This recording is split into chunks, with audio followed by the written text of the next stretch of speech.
Welcome sa Durs TV. Kung interesado ka sa ganitong news, huwag kalimutang isubscribe ang ating YouTube channel. Maraming salamat! Welcome po ulit sa ating panibagong update tungkol sa Kim Pao. Ihahatid ko po sa inyo ang pinakabago at pinaka-latest na mga kaganapan tungkol sa kanila. Kaya naman kung hindi ka pa subscriber ng ating channel, pindutin nyo na ang notification bell para lagi kayong updated sa mga balitang trending at napapanahon. So ayun, welcome back again sa ating YouTube channel mga ka-Kim-Pao. And for today's video nga, pag-uusapan po natin ay tungkol sa mga importanteng kaganapan kina Kim and Paolo Abilino. So, balikan lang natin itong suot ni Chinita Princess kagabi na kung saan ay napaka-elegant and binahagi nga po ni Chinita Princess sa kanyang Instagram account ang ilan sa mga picture suot itong gown na to. And sabi nga po ni Chinita Princess dito, lips like quiet promise, gold flowing like sunlight, and roses wrap around me like a dream I didn't want to wake from.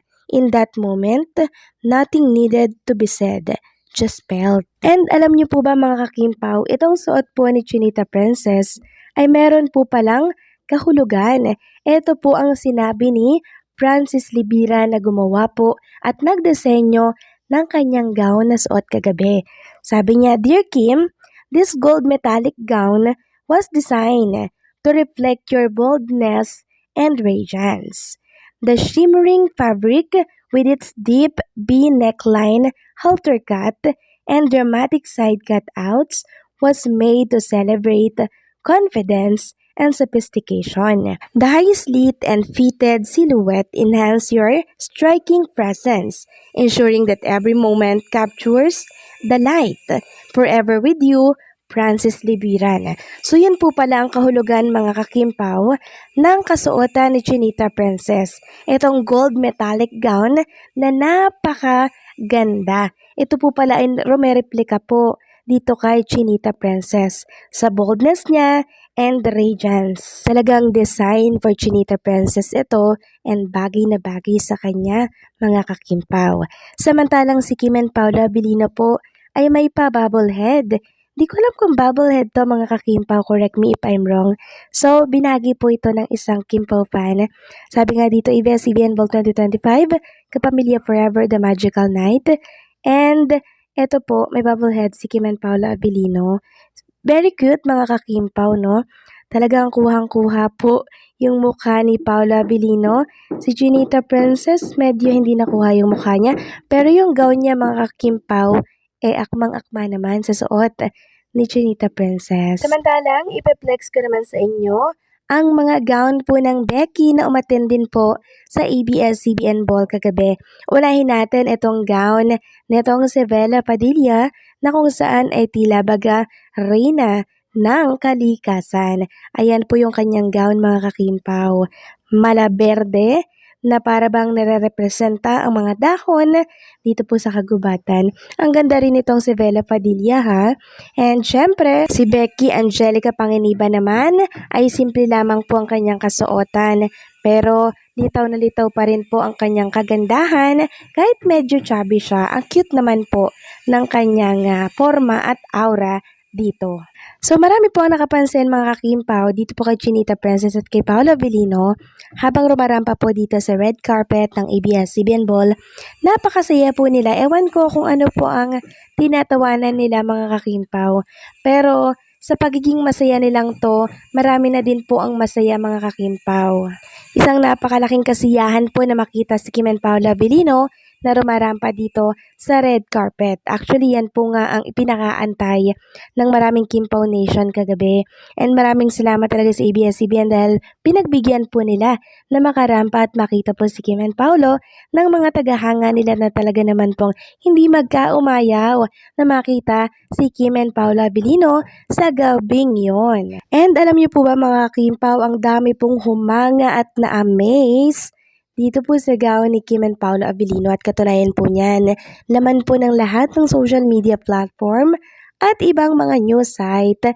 Itong si Kim and Paolo at pinupuri nga po nila itong gown ni Francis Libira na sinuot po ni Chinita Princess kagabi. Sabi nga po nila, ang ganda ang husay ng pagkakagawa at pagkakalikha or pagkakadesenyo ng naturang gown. At maging ako na-amaze din ako mga kakimpaw nang makita ko po ang suot ni Chinita Princess kahapon. Talagang nagningning, no?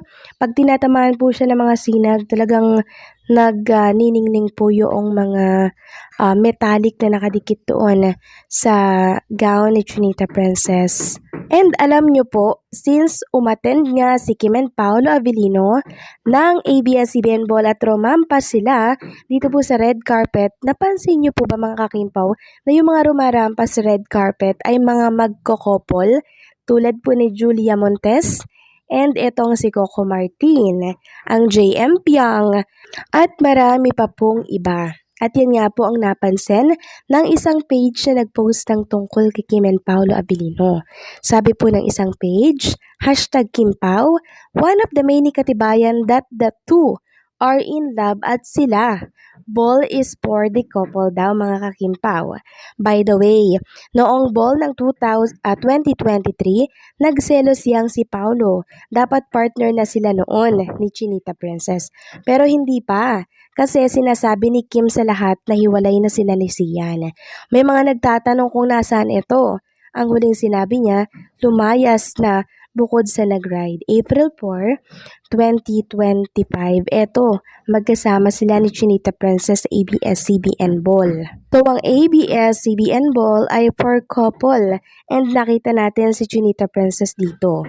Malinaw daw na katibayan na mag-couple na at sila na. Kim and Paolo Avellino na. Ito daw po ang isang katunayan, ang pagrampa ni Kim and Paolo Avellino sa red carpet. Kasi madalas nating makita sa mga rumarampa dito na mga magkakapartner, mag-couple po talaga mga kakimpaw. Tulad ni Maine Mendoza and Arjo Ataide, di ba? Mag-asawa. Tapos JM Piang, Coco Martin and Julia Montes. At marami pa pong iba mga kakimpaw. Tapos si Kim and Paolo Avellino, di isang malinaw ito na katibayan kaya na sila na talaga.